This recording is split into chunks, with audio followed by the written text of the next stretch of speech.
તમને સાચી વાત આ જાહેરમાં હું કહેવી કે ગાંધીનગરમાં આ લોકોની આબરૂ શું છે? કોઈ વેલ્યુ નથી આ લોકોની. આખા ગુજરાતમાં ભાજપમાંથી ચૂંટણી જીતેલાઓની ગાંધીનગરના બજારમાં એક પટાવાળાથી વિશેષ પાવલીની વેલ્યુ થતી નથી. આ વાસ્તવિકતા છે ને. એક વખત નહીં, હું 100 વખત જાહેર સ્ટેજ ઉપરથી બોલ્યો છું.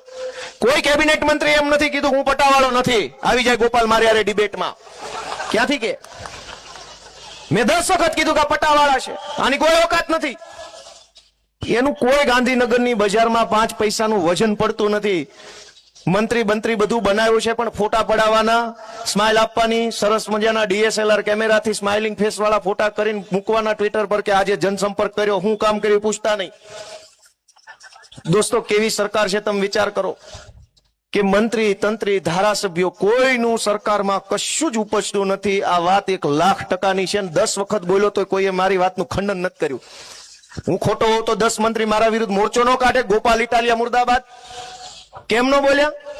બધાને ખબર છે પોતે પટાવાળા છે. આ તો પાટીલની દયાથી ને ઉપરથી